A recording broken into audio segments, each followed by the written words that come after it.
Bonjour à toutes et bonjour à tous, nous sommes très heureux de vous retrouver pour ce nouveau Deep Check. Nous sommes en Auvergne, à Clermont-Ferrand et nous allons checker ensemble les startups de la Deep Tech française. Vous me suivez ? Nous démarrons ce Deep Check Clermont-Ferrand sur le campus des CESO où l'on retrouve Eric Tomasella. Bonjour Eric. Bonjour Marie-Hélène. Vous êtes vice-président innovation, professionnalisation et relations avec le monde socio-économique à l'université Clermont-Auvergne. En quoi ce lieu est le cœur de l'écosystème Deep Tech? Eh bien, tout d'abord, bienvenue Marie-Hélène sur le site des CESO, effectivement.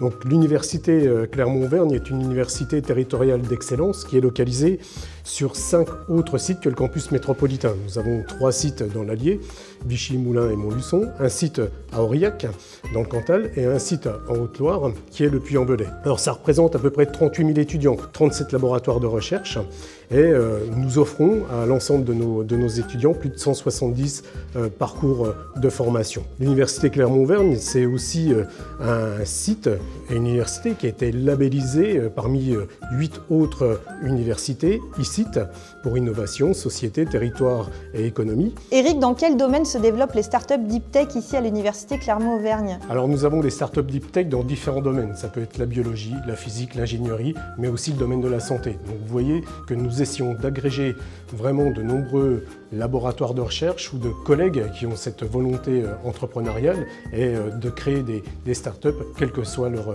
discipline à l'origine. Alors la santé, c'est le domaine auquel nous, on va s'intéresser dans ce Deep Check Clermont-Ferrand. Merci beaucoup Eric. Merci Marie-Hélène. Et vous restez avec moi, on va checker tout ça ensemble.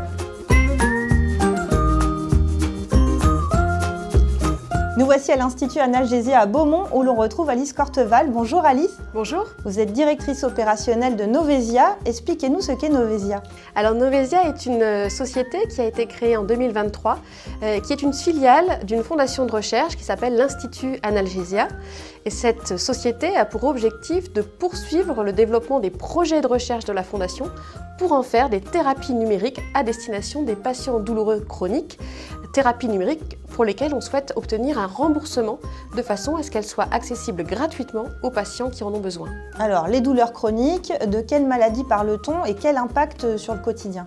Alors, les douleurs chroniques, en fait, c'est beaucoup de maladies différentes. Bien sûr, le mal de dos, dont on parle beaucoup, la lombalgie, le mal du siècle, mais également toutes les pathologies rhumatismales, beaucoup sont source de douleurs, l'arthrose notamment, mais également la fibromyalgie, l'endométriose, les séquelles du cancer, la migraine chronique. Et finalement, pour les patients, la difficulté, c'est pas cette maladie, mais c'est le symptôme de la douleur qui s'installe, qui ne s'en va pas, qu'on n'arrive pas à faire disparaître, et qui vient entraîner tout un cortège de répercussions avec des troubles du sommeil, des diminutions du moral, beaucoup de fatigue, des problématiques émotionnelles, du stress, de la perte d'autonomie, de la perte de mobilité et, in fine, souvent une source de handicap. Pourquoi avoir fait le choix d'un outil numérique ?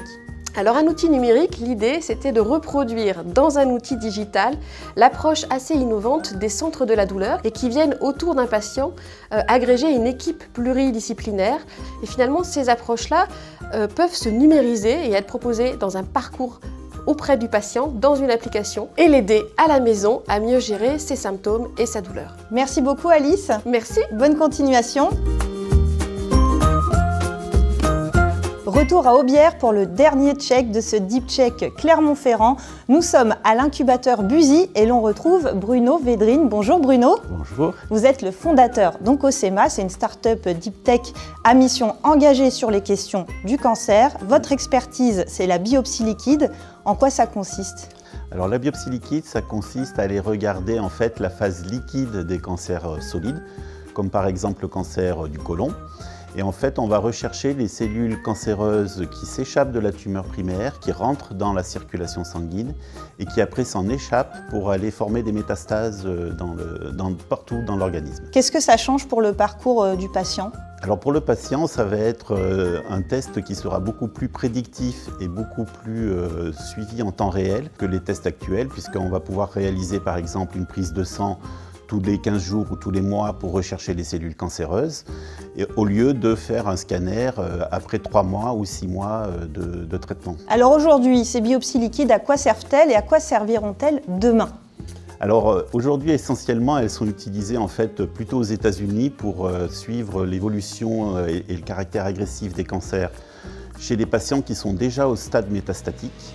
Et en fait, ce que nous, on veut développer et déployer un peu en Europe et en France, c'est un test qui s'adresse au cancer dès les stades précoces de la maladie pour pouvoir être beaucoup plus prédictif et de bien adapter le traitement des patients. Merci beaucoup Bruno. Nous nous apprêtons à quitter Clermont-Ferrand. On vous donne rendez-vous dans une autre ville très vite pour un prochain Deep Check.